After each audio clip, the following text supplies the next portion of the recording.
On today's episode of Locked On Avalanche, yes, the Avs did win that game against the New York Rangers. Why does it feel like we're all sulking over a loss? We got to talk about that. And Mikko Rantanen trade talk continues. New episode of Locked On Avalanche coming at you.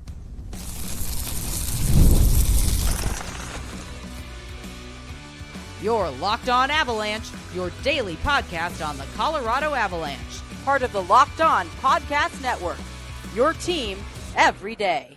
All right, everybody, welcome to the Locked On Avalanche podcast, part of the Locked On Podcast Network, your team every day. I'm your host, Chris Maselli. With me, as always, Mr. Shaggy Von Doom, Kyle Sullivan. Thank you for tuning in and making this your first listen of the day. That's always appreciated. If you want to get in on the conversation with Kyle and I, join our subtext. Link to that is in the show notes below. Chat with Kyle and I one-on-one, and we get your opinion, everything Avalanche related, which we share on this very show, which we will do a little bit later when we discuss the showdown with the Oilers and get some subtext predictions on that.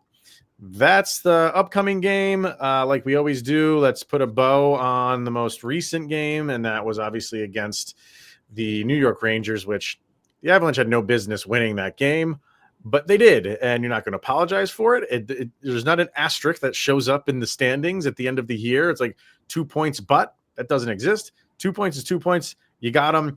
But pretty telling stuff after the game that happened here. And you know, we'll get to the game part of it and what was said after the game. But the Avalanche also made a move and put John Ludvig on waivers. Did you buy anything into that? Is that just like he just, for whatever reason, I thought he started off the season okay, and then just you never saw him again, and then they sent him down to Loveland to get a conditioning stint, and when that happened, you're like, okay, well then maybe it should be back up soon, and now they waive him. What gives? I don't know. To me, being the idiot that I am, when I saw the news, I was just like, oh, Sammy G's ready. He's ready to go. So this kind of makes sense. With the rosters they got rolling out there, the confidence you have like in Manson now, and like the leadership that Toews is taking now, like you like like Calvin DeHaan, when he comes in, he's fine. So like Ludwig, it's like, where are you going to really fit, especially when Sammy G comes back? I kind of saw it as, hey, they're kind of cutting their losses. If he comes back and sticks around, it is what it is. But I don't think his time here in Colorado really caught the eye of anybody. So when he hits the waiver, it might not be as loud of a move as initially conceived. No, the only thing usually when not usually, sometimes when a team claims someone on waivers and then that team then down the road waives him again, the team that initially released him sometimes takes him back. And in this case, it's Pittsburgh. Pittsburgh is the one who put Ludvig on waivers to begin with, and the Avalanche claimed him. Look what the Avs did with MacKinnon. Yeah. Claimed him off waivers and then didn't need him, put him up, and then it was Winnipeg, I think, that took him back. So it could be where Ludvig goes back to Pittsburgh when they claim him. And oddly enough, Pittsburgh put Tristan Jarry on waivers in the process too. So a lot going on between the Avalanche and Pittsburgh right now. You mentioned Sam Girard. He should be back for this homestand. And that's something that Jared Bednar did say in his press conference, that he was skating, expects him back at some point during this homestand, not sure when. I did see he said earliest as at time when he said it, earliest is tomorrow. Yeah, could be. So, but didn't put a definite on it, but let's hope that he does come back earlier, the better. And then you mentioned Devon Toews and, like a leadership role and we've had this conversation about him in the past of, if Gabe Landeskog does hang them up, whether it's, now or a few years from now, whenever that may be, could Devon Toews be in the running to take that captaincy? And, you saw reasons why he could be a good guy for it in the post game after this Rangers win, because nobody was feeling good about this win. From any interview you saw, it was, thank God for Mackenzie Blackwood. And, we just didn't play a good enough game. And the things that Toews said and things that Bednar said, especially Bednar, I'm really curious to see how this team, I love watching how this team bounces back after any adversity, after a loss, after whatever. But I'm curious to see how they bounce back. It's so weird saying that following a win. I guess it's less of a bounce back following a win and more of a bounce back based on what your coach has said about you.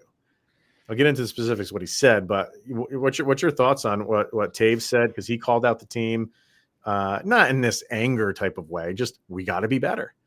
This is the second Toews calls out in locker room moment where did you hear ding? I think it might have been my son's iPad. Was it? Okay. I like you had a good idea, I think. Yeah, go ahead. I heard it. But no, I really this is the second time that Toews has been vocal in the locker room. And it shows why Bednar and Toews are really close, because a lot of how they handle things, it's very similar. He was critical of the effort, but then he said, hey, forwards, defense, they weren't doing what you needed to do to win that game. And then we give the credit to Blackwood, said, hey, he's doing exactly what you asked. Like, he's bailing us out in these situations. He's mentioned, hey, we gave up probably 12 chances and you only let up 2. He gives all the credit to the team and says, hey, this team knows how to beat any team in the league night in, night out. We just didn't put in the effort. And he said, we didn't even put together a complete 60-minute effort. And for him, after watching his comments, I am now in the camp of this is our captain. If this ever comes up, if this is ever a question, if we have to designate this letter to anyone, it better go on Toews, and it better stay with Toews, because this is the leadership. When we talked about who's going to step up, who's going to get mad, I see who's getting mad and who's stepping up and who's being vocal, and it's number 7. Yeah, I just like the fact that this team is not happy just because they got a W. It's like, how did we go about getting it? That's not how we want to do it. It's not good enough. And he said that. He used those words. It's not good enough. And he praised Mackenzie Blackwood. The comments coming from Bednar were almost like eye-opening. He said, where's the quote? The problem with tonight is we're relying on the same 8-9 guys to do everything. Power play, penalty kill, 5-on-5. It's because we had too many passengers, is what he said. Rarely do you get a soundbite like that about his own team. Like the last one that Bednar had was about the refs. Mm-hmm. And the whole thing with Wedgwood and how he was unhappy about that. That's in a different category than this. Because Bednar is a guy that defends his players, and he defends how his teams play, win or lose. There was one other time, and it was last year, and I can't remember who the game was. He just went off on everybody. He didn't do we had a few guys that were carrying the load. It was everyone just stunk.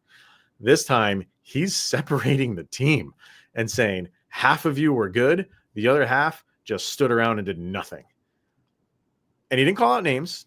He didn't say names. And when you do stuff like this, you don't have to. Guys know. They know if he's talking about him specifically or not. So that's another thing that I want to watch going into this game, because with the Oilers, because Jared Bednar will get on you in ways like this, where it's like, okay, I don't want to let him down because I won't be here long. This is not a team where, we can wait around for you to the depth guys. We can get into the Casey Middlestat thing if you want. I don't think he's going anywhere. Like, they just signed him for a while. They'll give him time, I would think, but it's not like he can just go out and say, hey, when it corrects itself, it corrects itself. But when you have a coach saying we had X amount of guys who had to carry the load for everything, that puts a big weight on the guys who know they're getting talked about right here to step it up in the next game. And you need to check back into what we're doing here and help carry the load. It's funny you say that, because like pointing at depth guys and middle stat and all that. He also said he tried to break up the lines in the third period because some guys just, again, were passengers and they weren't playing and they were just coasting. And he wanted some guys that were working. Like you mentioned, like we're not calling out guys. Like Nathan MacKinnon and Mikko Rantanen are also names that you can call out in these moments. Like we talk about like not stepping up and having that urge. Like you know what Toews can do. You know what Rantanen can do. And you know what MacKinnon and Makar can do. And all game long, did you see any of that stepping up? You didn't. Well, no, I think it's different when you're talking about them because I would never call them passengers, right? Because I feel like they will put in the effort, and things are not going well, and they have turnovers and stuff like that. It is revolved around effort. It's not revolved around phoning it in. Those guys are never going to do. They're not built that way. Well, I wouldn't say phoning it in, but again, being like blasé, you did not. It's one of those nobody's exempt on this call out. And it goes all the way to the top as well, because you didn't have, we've been asking for, when is Nate going to take it over? Like, when is Cale going to take it over? They didn't do that either. And when you go back and watch that game, there was a lot of like Mikko just quote unquote being a passenger. Nathan MacKinnon, when he gets frustrated and gives up on a play, when he makes that pass that doesn't work and has a takeaway, or Cale Makar involved in a takeaway where they have that moment of throwing their head back because I should be outskilling these guys. That, and it echoes a lot of what Toews is saying. They know what to do. Like it doesn't strike me so much as a like depth guy thing. This also goes all the way to the top. And you don't say guys like Nathan MacKinnon or Mikko Rantanen, because that's going to be on every headline the next day. But when you have efforts like you do, when you constantly look up at Nathan MacKinnon and Cale Makar and Mikko Rantanen as the guys that should win you games, and then everything is disjointed the whole way, this is comments directed at them as well. Like, somebody's got to do something, and we're paying you and hyping you to be like the answer where you should have 2 goals every night, and you're just not doing that right now. I think what he was obviously trying to do with what was maneuver lines around, and it's not like when he's saying this and he's separating, like saying these 8 or 9 guys were carrying us.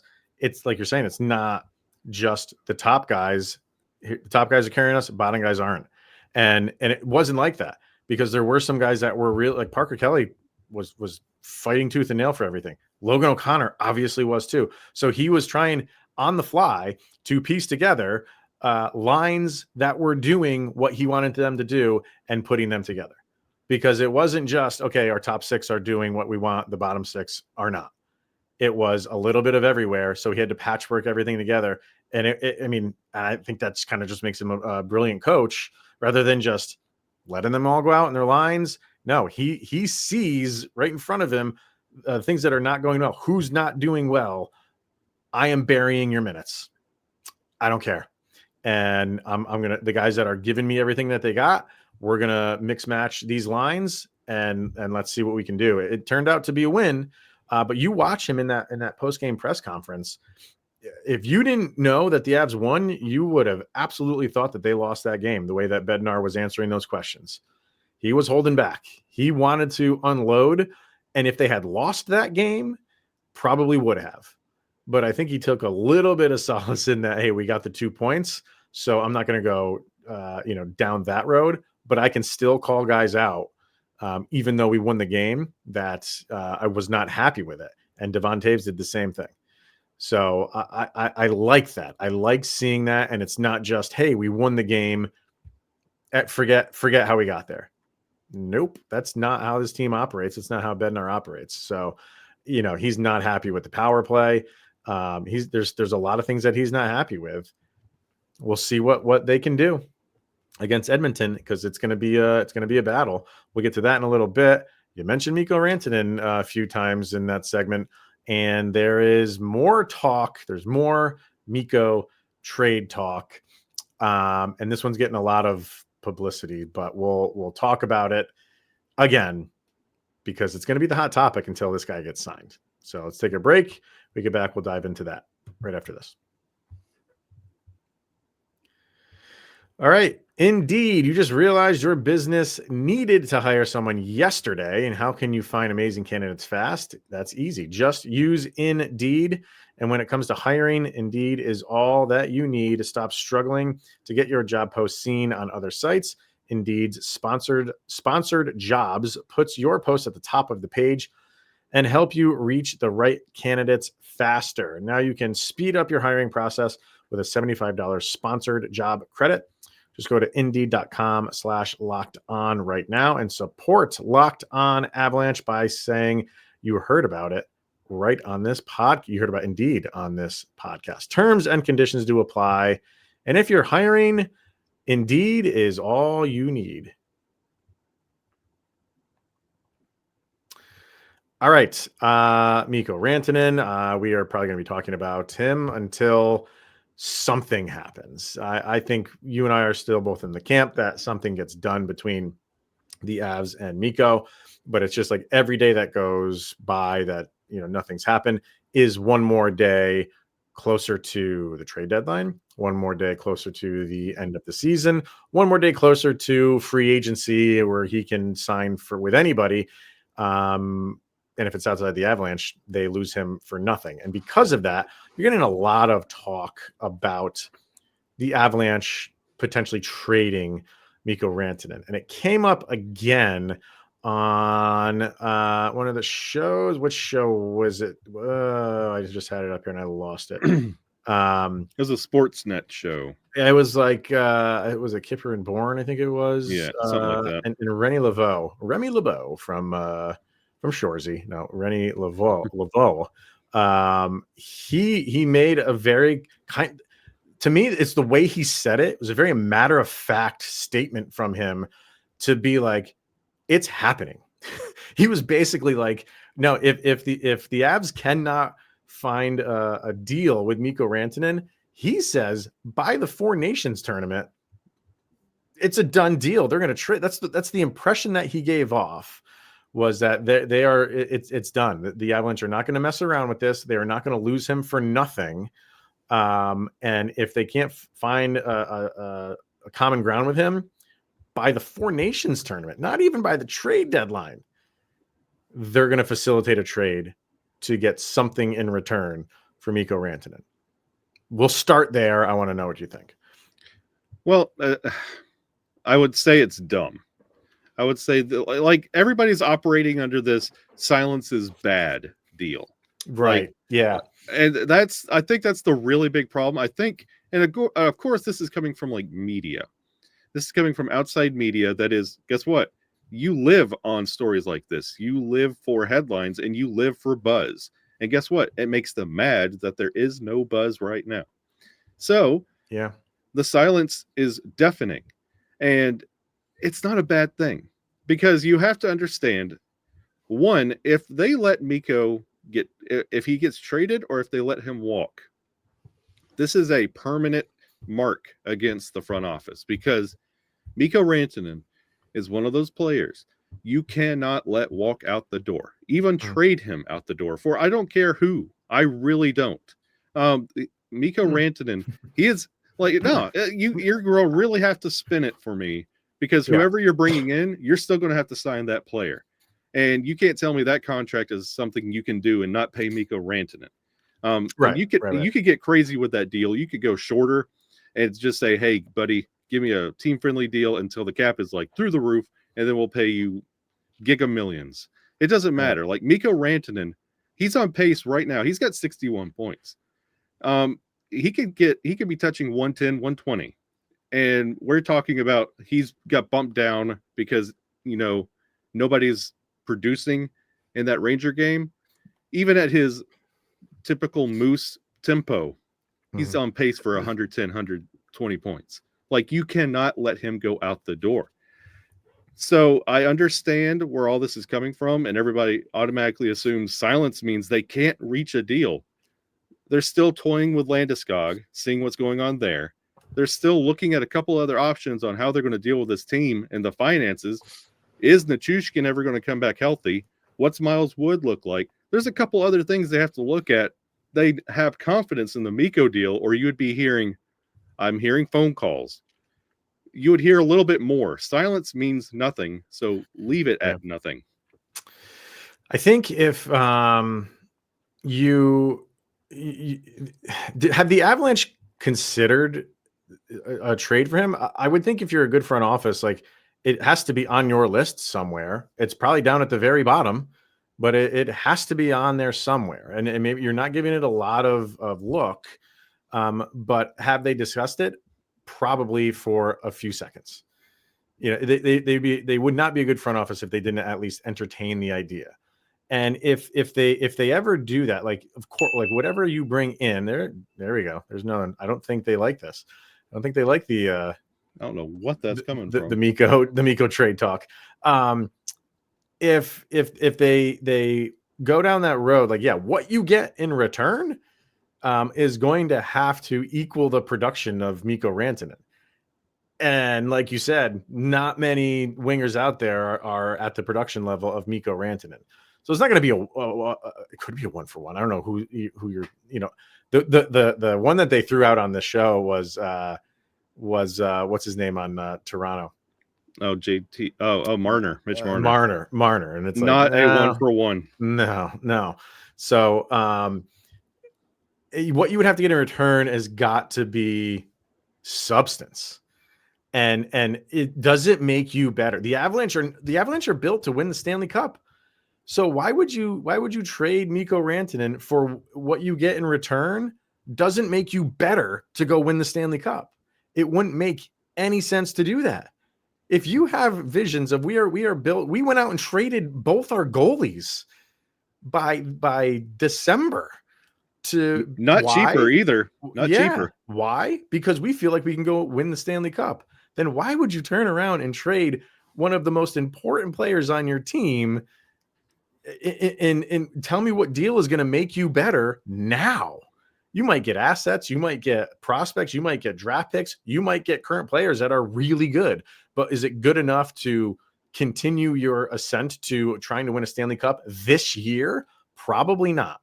And the last thing I'll say is they know the Colorado Avalanche. We're not in those rooms. And this goes to your point about, like, we don't hear anything. We're thinking the worst. Are they far apart? You are hearing that they're apart, that you're not close to a number. That doesn't mean they can't get there. Mm-hmm. That's what negotiations are, right? So the Avalanche know if they do get to a point where they feel like there is no common ground here, there is no way we are going to be able to sign him, then they go down that road. I don't think it's now. It's not going to be before the Four Nations tournament. I don't think it's going to be by the trade deadline. If it is, maybe it is by the trade deadline. Maybe that's the only one. That will be the point where it's like, we've had enough conversations where there is just zero progress. We don't feel like there's going to be progress. And therefore, then it would be smart to get some assets. But I kind of feel like the way the Avalanche negotiate, they seem to have good dialogue with players, with the players' agents, and they seem to get deals like this done. So stuff like this takes time. I know we all wanted it to happen before the season even started. And because it didn't, immediately we're going down the road of like, uh-oh. And I understand that, but I just have confidence in the front office of the Avalanche, and I have confidence in Mikko Rantanen wanting to stay here. He'll get his money. He'll get paid. I don't know if it's going to be what he wants. Sometimes you have to give a little on both sides, and I think in the end they will. Yeah, and I think there's a little bit of concern, and the trade thing comes up because conversation when the front office has been asked about this, like especially before the season, there's always the tone of the confidence of a deal will get done.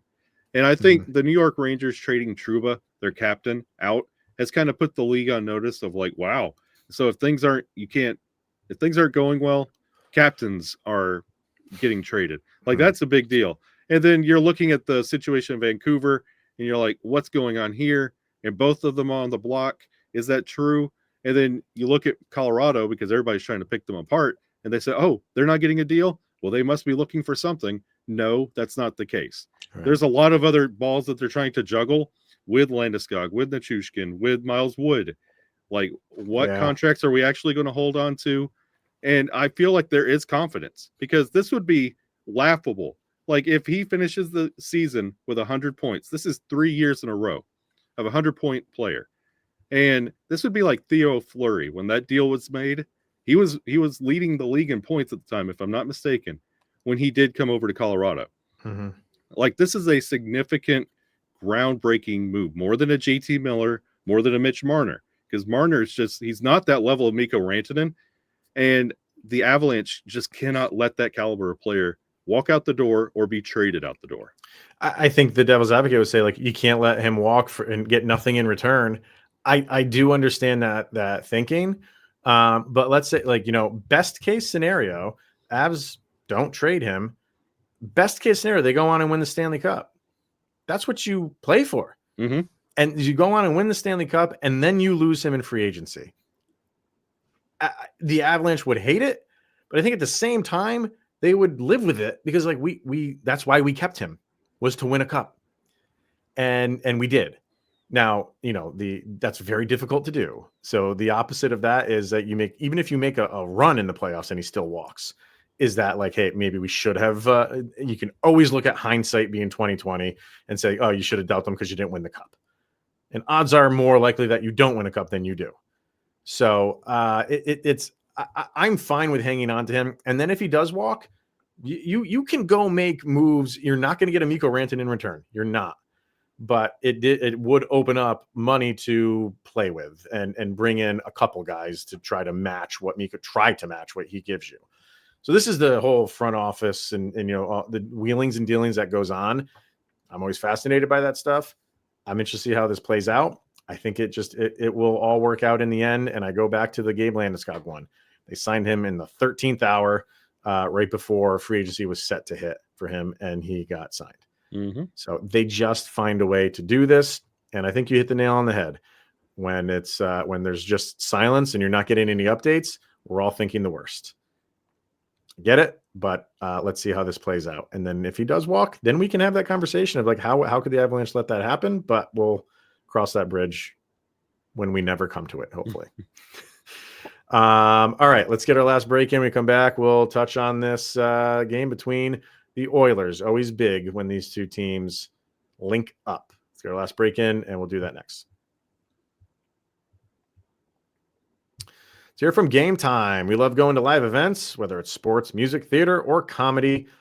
And we had some good memories from last year. Or anything that you went to that sticks out in your head from last year? I know, like I said, I have this Rangers Avalanche game in New York coming up in a couple weeks. Well, Christmas vacation with Chevy Chase was a big highlight. That was a big ticket. I think that would probably be it. Just the Chevy Chase one? Yeah, because it's probably like a once-in-a-lifetime opportunity. It is, yeah. And, I got my tickets on Game Time. You got tickets for that on Game Time. So you can take the guesswork out of buying tickets with Game Time. Download the Game Time app, create an account, use the code LOCKEDONNHL for $20 off of your first purchase. You can use the new feature, Game Time Picks, that filters out the fluff, and they show you only incredible deals on great seats, so you don't have to waste time searching through thousands of tickets. That code is LOCKEDONNHL. You get $20 off of your first purchase. Terms apply. Just create an account and redeem the code LOCKEDONNHL, LOCKEDON NHL for $20 off. Download Game Time today, because what time is it, Mr. Sullivan? It's game time. Avalanche and Edmonton Oilers. And this is like just superstar central when these two teams meet. And you're gonna get, all the usual suspects here. McDavid, Draisaitl, and then the big three on the Avalanche side of things. How we think of this game is gonna to me, it's less about the opponent. Not that I'm just ignoring the Edmonton Oilers. And more about, I want to see how the Avalanche come out after this weird, bizarre way we're taking this win against the Rangers that they didn't play well. That's what my focus is on, because Edmonton has a better defense than they did last year. Bouchard's a great defender. So, and the Avalanche have been struggling to kind of generate good chances. How's this thing going to play out? What are you thinking? Well, this does scare me because you want the Avalanche. Again, if you're playing this on paper, the Avalanche, you feel good when this Avalanche team is doing what it's supposed to do. But when this weird effort that you've been getting in the last week, you kind of raise an eyebrow, like questions on what the effort will be. But they're going to need to be 100%. This has to be a 60-minute game because Edmonton, they have the 8th best power play in the league. Like, I know the penalty kill was what honestly helped win the game against the Rangers. They're going to have to rely on. And if they're given those chances on that anemic power play the Colorado Avalanche have right now, well, the penalty kill for the Edmonton Oilers is 24th. So you can start generating momentum here and now against Edmonton. This penalty kill for Edmonton will allow it. But you also have stellar talent on the other side. Maybe that makes Nathan MacKinnon rise to the occasion. You have Leon Draisaitl, who has looked really good as of late. Maybe that wakes Mikko Rantanen up a little bit. So maybe this is high tide raises all ships, and maybe this will fire the Avs up, and maybe this will work in their favor. This is two teams that, they rely on their top units, both teams, right? So I'm wondering, who's going to win out that battle? Who's of your top lines? Who's going to win that out?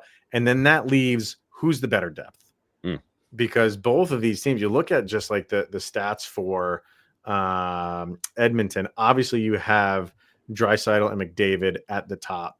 And, then there's just a drop off. The third on the team in points is Bouchard. And in 43 games, he's got 32 points. He's got 5 more games than Zach Hyman, who last year just couldn't be stopped. Yeah. 50 something goals last year for Hyman. And this year he's got 14 and 11 says 25 points in 38 games for him. Yeah. And then Ryan Nugent-Hopkins, 100 point player a couple of years ago, 24 points in 42 games.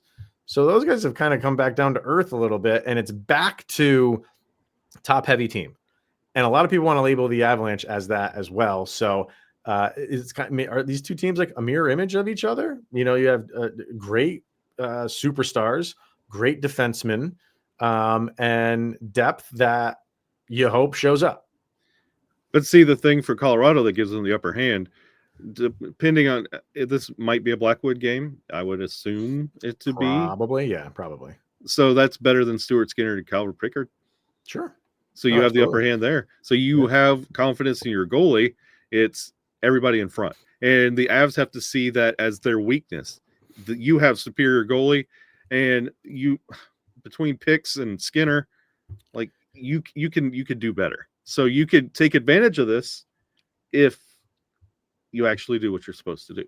I'm looking to see where Skinner is. I'm still scrolling. He's got 902 save percentage on the year. Yeah. Oh wait, there he is. But this is by I don't even know. Whatever. So, but he can show up. He's 17 and 9 on the year. No, he's a good goalie. Like he can show up if he needs to. So, I think it'll be a fun game. Two teams, obviously, like I said, mirror images and also built on speed, and they have it. So, a couple comments from subtext. Lisa, Avs win because it's my son's birthday. Hey, so happy birthday to Lisa's son. They also win because I'll officially be the parent of a teenager. Been there. I was going to say, Kyle, you should give her some knowledge. Oh, prepare yourself. And I'm going to need a boost to handle that. So the Avs win 4-2, and MacKinnon shows once again that he is better than McDavid. Preaching to the choir here, girl. Yeah. It's time.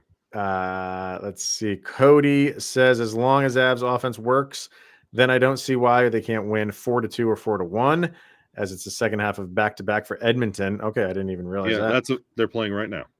Okay, what's the score? Against Dallas. I'll get that for you. Look that up. From what I've heard, Oiler fans aren't as confident in their goaltending. In short, as long as Blackwood holds up, I think we win. Yeah, if Blackwood can hold this team to 2 goals, yeah.